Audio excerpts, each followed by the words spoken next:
બેન કરી રહ્યા છે સેન્ડવિચની તૈયારી. જોઈ શકો છો. અડધા વેજીટેબલ અમારા ગામમાં મળ્યા જ નથી આજે.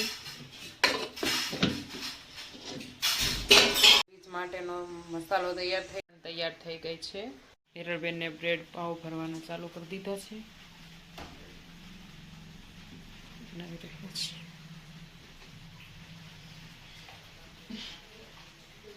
આજે બનાવી છે સેન્ડવિચ શેકાઈ રહ્યા છે.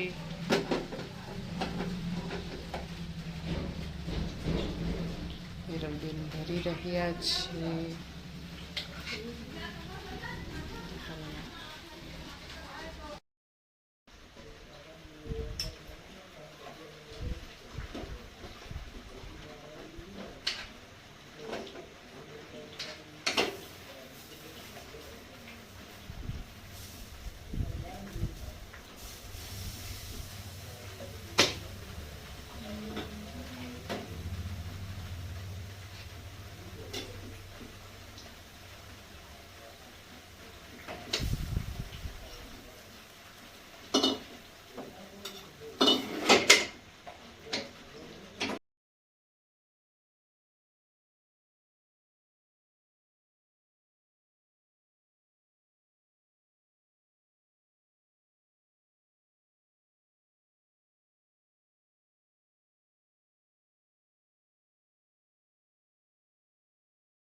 ગુડ મોર્નિંગ, જય શ્રી કૃષ્ણ, જય મા મોગલ, હર હર મહાદેવ. કેમ છો બધા? મજામાં જશો.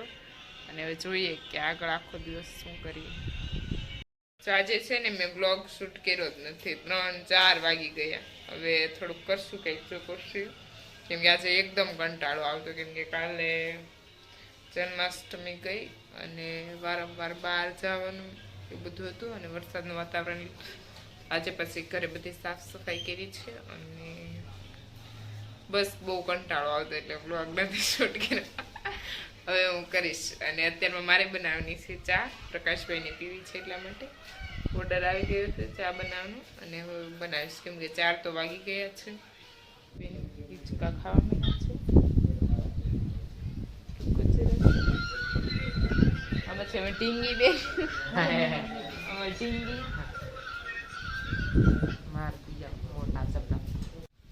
આ છે અમારો હીરો. હીરોની તબિયત થઈ ગઈ છે ખરાબ, કારણ કે કાલે જન્માષ્ટમીના દિવસે વરસાદ બી ચાલુ હતો અને તે કાનાની હારે હતો, તો આજે તબિયત થઈ ગઈ છે ખરાબ. શરદી થઈ ગઈ છે, ઉધરસ થઈ ગઈ છે, તાવ બી આવી ગયો છે અને અમારા હીરોએ દવા પણ લઈ લીધી છે અને ડૉક્ટરે એને આરામ કરવાનું કીધું છે, પણ આરામ કરતો નથી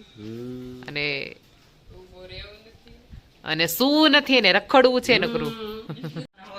ઋષિની ચોકલેટ ઉપાય ફ્રીજમાંથી ગોતી રહ્યા છે.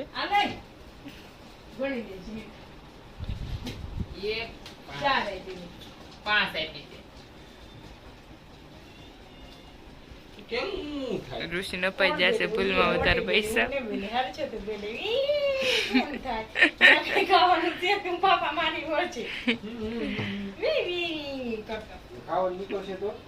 મોટી કબાળ તો મને નથી ખબર આ હું લગાવેલું છે.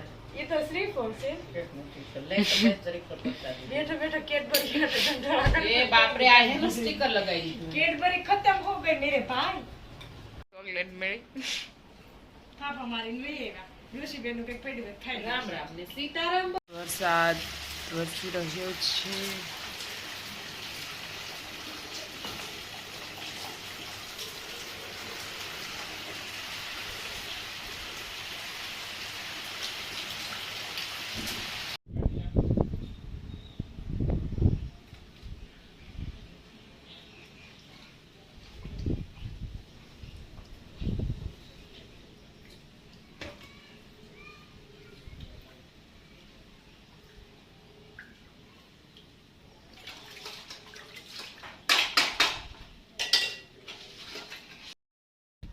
જય શ્રી કૃષ્ણ. આજે બ્લોગ મોટો સ્ટાર્ટ થાય છે કારણ કે આજે અમારું શેડ્યુલ બહુ ટાઈટ હતું એટલે અત્યારે ફ્રી થયા છે. સાંજના વરસાદ સ્ટાર્ટ થઈ ગયો છે અને સાથે પવન બી જોરદાર છે. વાવાઝોડાની અસર એવું લાગે છે. વાવાઝોડાની આગાહી છે અને ત્યારે વેધર બી બહુ સરસ છે પણ ધીમે ધીમે સ્ટાર્ટ થઈ અને એકદમ કૂલ થઈ ગયું છે. સામે જે મારા ગામમાં ટાવર છે ને એનો અવાજ બહુ જ આવે છે અને મેઘમહેર પણ થઈ રહી છે. ઓલરેડી હે એક વાવાઝોડું તો હતું જ તે પણ બીજું વાવાઝોડું આવી રહ્યું છે.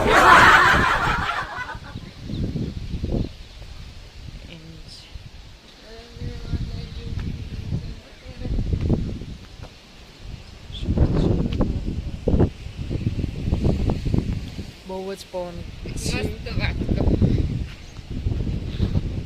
ઈશ્વર અને સમય ધારે તે કરે છે, માણસ તો ખોટો ઘમંડમાં ફરે છે.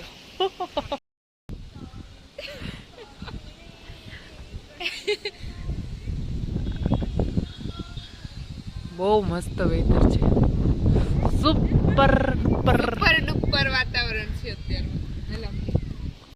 વરસાદનો પવન જોઈને એવું એક બહુ મસ્ત ઘડી યાદ આવે છે કે વાયા ને વાદળ ઉમટ્યા.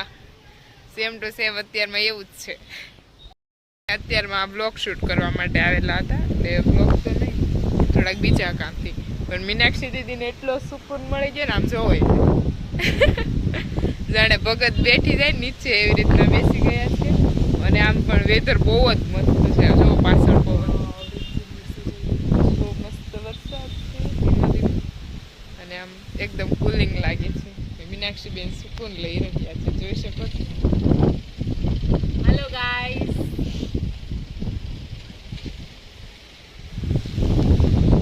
વેધર બહુ જ મસ્ત છે અત્યારે, જોઈ શકો છો.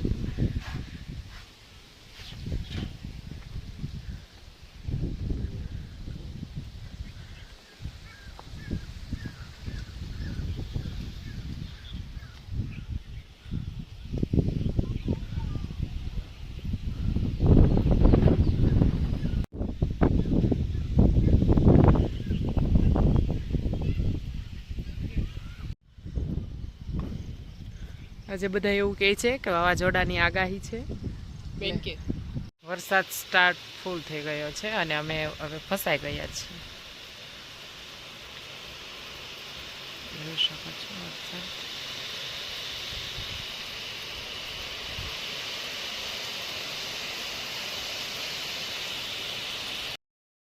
વરસાદ સ્ટાર્ટ થઈ ગયો છે.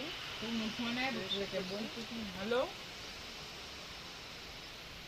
બહુ મસ્ત વરસાદ વરસી રહ્યો છે.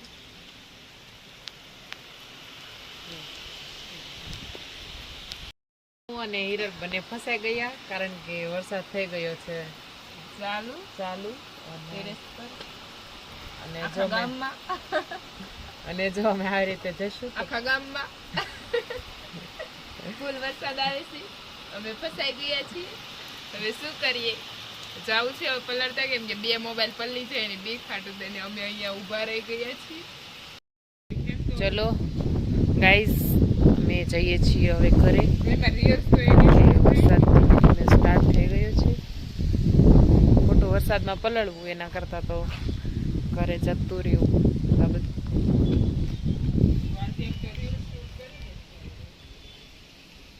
જ્યાં સુધી ઘરે હતા ત્યાં સુધી એક જરીકે વરસાદ નહોતો. અમે જ્યારથી ઘરની બહાર નીકળ્યા તો વરસાદ ચાલુ થઈ ગયો અને ફાઇનલી હવે અમે જઈએ છીએ ઘરે. દેખની રે ના રુચિતાબેન હેન્ડીક્રાફ્ટનું કામ ચાલુ થઈ ગયું છે અને એના ચશ્મા કામ સારું કરી રહ્યા છે કારણ કે એટલા અંધારામાં એ બેઠી છે છતાં પણ એને દેખાય છે. ચશ્મા પહેરવા પાછળનું રીઝન ઈ છે એવું કહે છે રુચિતાબેનનું કેવું એવું છે કે અંધારામાં બેસે તો પણ એને દેખાય. અમે ઘરે આવી ગયા અને વરસાદ થઈ ગયો છે બંધ ને બસ કામ અમારું પૂરું નથી થયું. હવે કાલે કરશું વાડીએ જઈને કારણ કે ત્યાં સુધી કંઈ કામ પતશે નહીં. જોઈએ કાલે વાડીએ જવાનું થાય છે કે નહીં. જો થવાનું વાડીએ જવાનું થશે જ તે એ થયું નહીં બને. અને આજનો વ્લોગ અહીંયા થઈ છે બ્લોગ થાય છે અહીંયા પૂરો. કાલે મળીએ નવા બ્લોગ સાથે. જે પણ લોકો ન હોય મારી ચેનલ પર તે લાઇક શેર એન્ડ સબસ્ક્રાઈબ કરવાનું ભૂલતા નહીં. Bye bye. જય મા મોગલ. હર હર મહાદેવ.